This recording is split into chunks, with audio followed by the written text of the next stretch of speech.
Welcome back. You're listening to Get Real with Bob and Stacy. You're joining us for our Leaders and Legends segment here on the Money Matters Radio Network.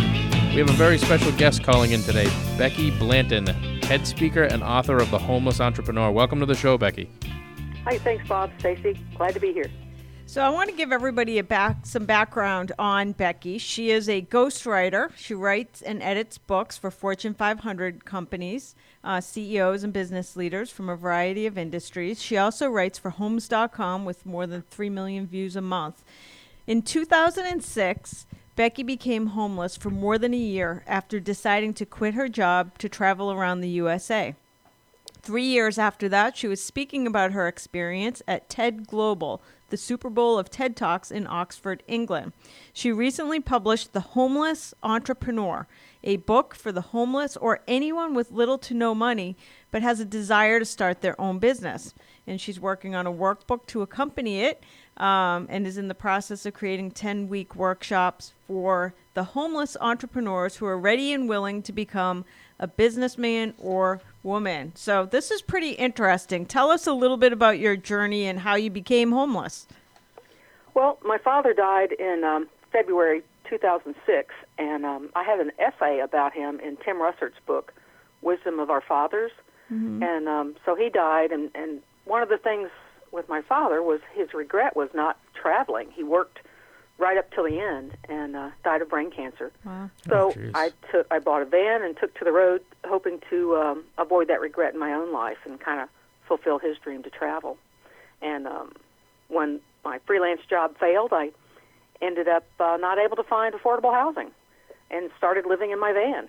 And people started seeing me as homeless, and we just went from there. Right. And in fact, I was reading a little bit about your bio, and it lists all different types of people who were basically homeless entrepreneurs at one time, like Jim Carrey, Dr. Phil, etc. So it's not although I've never heard of it happening to anyone, it sounds like there's a lot of people that ended up there at one time. Yeah, and anybody can. I think people have a false sense of security thinking it can't happen to them, but you can get cancer, lose your job, have a car accident. There's all kinds of things that can throw you into that homeless situation. It's quite a shock when it happens. So one of the things you talk about is that where you are in life is not who you are. Can you explain that for our audience? Yeah, a lot of people will make a bad decision, or, life will hit them hard. They may lose a child, become depressed, start drinking. We've all gone through really rough times. But that's what they are. They're just rough times. And they shouldn't and don't define you as who you are as a person, because who you are hasn't changed, just your life circumstances have. But a lot of people, including myself, tend to think that, well, if you're broke or poor or unemployed, that you're a bad person or that you are your circumstances, and you're not. It's just where you are. It's not who you are. And in fact, you say tough times teach people how to become tougher. Oh, yeah, and Damon Johns, from Shark Tank, he says the same thing, that, when you're in tough times and you don't have money, you're forced to be more creative and innovative, and a lot of good things have come out of that. People get fired and they can't find a job, so they start a business, and then they end up being wildly successful, and that wouldn't have happened if they hadn't been fired. So, right. Yeah, tough times, you just have to change the way you look at it, but tough times can really be good times. So you say that so many people believe money is this huge barrier that prevents them from doing or getting the things they want in life. And you reference a story called One Red Paperclip. Can you tell us about that? Yeah, there was a guy who decided that he wanted a house, but he couldn't afford a house. So he decided to trade his way up. So he got a red paperclip, just a paperclip like you'd find anywhere. But this one was red. And so he traded that, and he traded it for like a pen shaped like a fish. And he traded the pen for something else, and he just kept trading up, and ultimately he did get his house. So it's just how creative you can be. There's all kinds of resources. It doesn't just take money.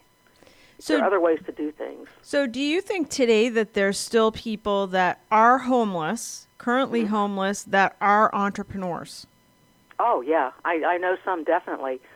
There's a gentleman near me who's a painter, and he lived in his car by choice, so he could put all his money into his painting business. And he did it for about a year and got some good contracts and was recently able to move into an apartment. There's two gentlemen in North Carolina. They're both homeless, living in a homeless shelter, and they started a business selling T-shirts, and they're doing fairly well. And I think ultimately they'll be able to move out of the shelter. I know hairstylists, all kinds of people that have started a business and done very well with it with no money. So in your book, do you give people like a first step they need to take? Say they're in a shelter. Because really, first of all, it sounds like this book would apply to anybody that wants to become an entrepreneur, right? Whether or not you're homeless. Yeah, you don't have to be homeless to read this book. Even if you don't have money, you can read this book. Yes. So for instance, there was a gentleman when I was homeless, and he needed a bus ticket back to Kansas. He went into the woods. He cut some kindling, he found wood and sticks in the woods, and he panhandled for $5 and got some twine. He bound the twine around the sticks, and he sold the bundles as kindling for $10 a bundle.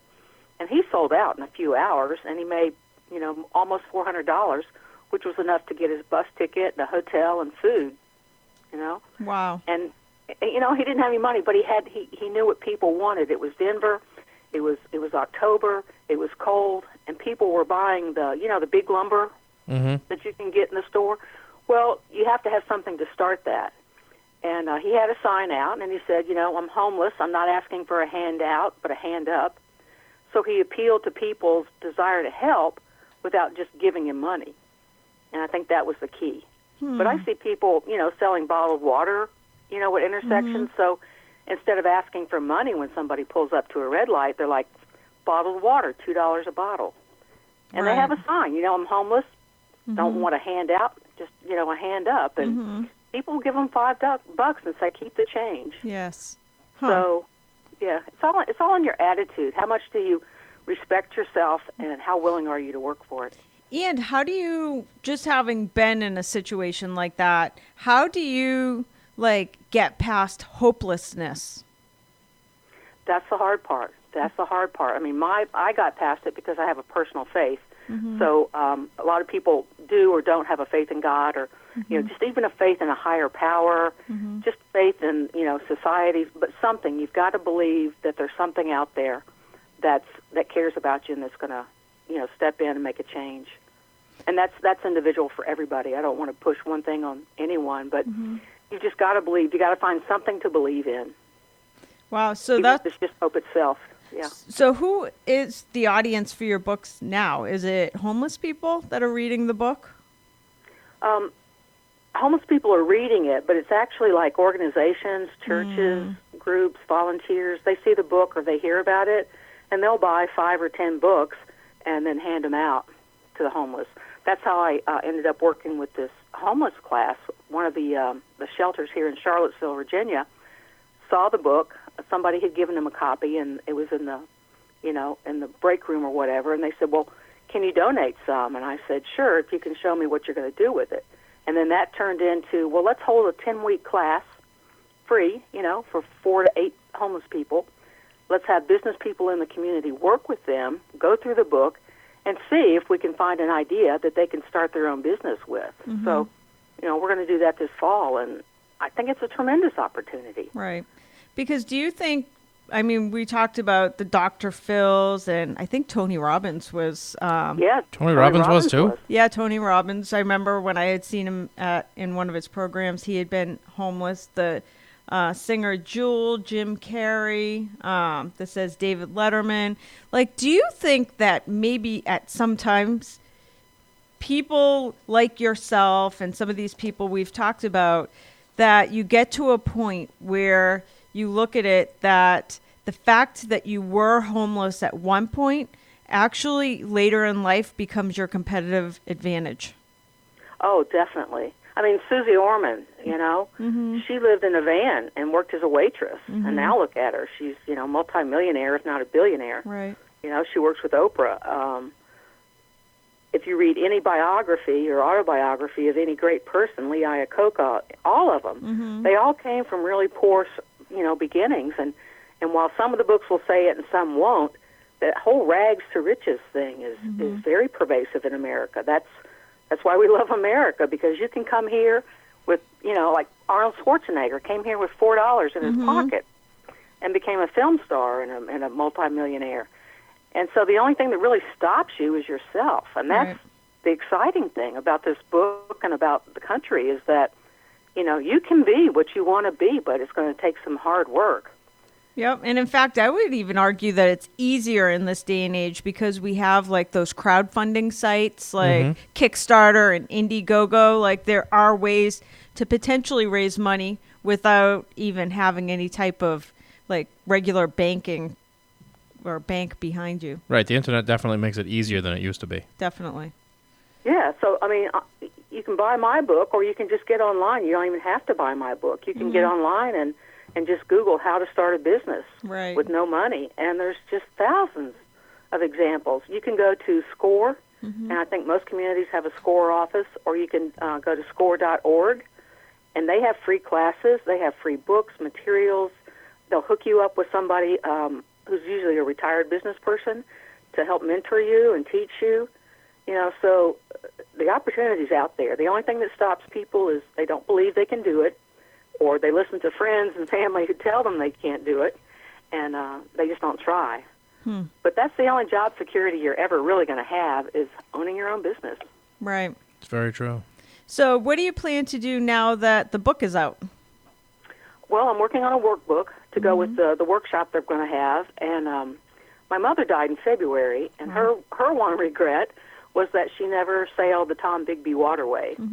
So I'm taking sailing lessons and buying a boat, and I'm going to sail her ashes down the Tom Bigby Waterway. Wow. And where is that? I'm not familiar with that area. It's a river that goes from Tennessee to the Gulf. Oh, wow. Through Alabama. Yeah, so then I'll have to go around the tip of Florida. But I'm solo sailing, so I'm doing it all by myself, and I'm doing a documentary and writing a book about that, and then the proceeds from the movie and the book I'm using to start a tiny home development here in Virginia for homeless people. Wow. So, yeah, working with the University of Virginia and with 84 Lumber, and give them a shout-out. They've agreed to donate all the materials. Wow. How many houses are you going to build? Well, we're going to start off with like 4 to 8. Because we've got to overcome a lot of zoning and political issues. Because tiny homes, people don't like tiny homes. The government doesn't like tiny homes because they take away from the tax base.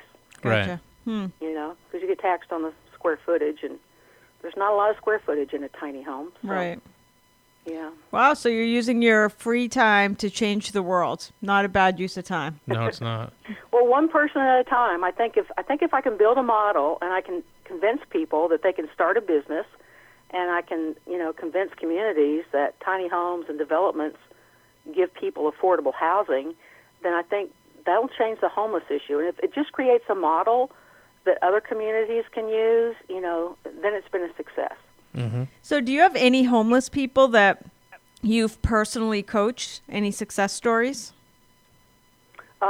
Yeah. I don't know if I could give their names, but I get like 2 or 3 emails a week because of the TED Talk I gave. Yes. And homeless people will call, or families of homeless people will call. The one I feel the best about, there was a college girl, and she was in a big city, Boston, and she didn't have money for rent. Her family was out of state, and she was homeless. She was literally living on the streets and hiding in the library, and she emailed me and said, what do I do? How do I survive? She never had any kind of experience like that. And I was able to get hold of one of the deans at the college where she was going, and they were able to provide her with housing until the break was over, about 30 days. But it kept her off the streets, and out of the weather, and, may have saved her life. I don't know. But, wow. She found the TED Talk online when she was searching for homelessness and reached out. So, I answer everybody that writes me. Wow. And either, try to connect them with an organization or tell them, tips for like emergency homelessness. Maybe they've just been evicted or they've had a fire and there's no support. But there are a lot of things that you can do. And they do. They find me and email me. So Can we ask you to share a little bit, because we have a couple minutes left, share a little bit about your travels, what you did when you took the year off? Yeah, it was great. So as a photographer, I spent a lot of time in the Rocky Mountains, and I photographed fox and wild sheep and I think a bear at one point. But I would literally pull off the side of the road into a maintenance road, and I would sleep there over the weekend, and I would just take pictures. And it was beautiful. And there were times, even in the city itself, I was at a Walmart in the richest area in Highlands Ranch, the richest area of Denver. And so there I am sleeping in a 75 Chevy van next to the Rolls-Royce dealer.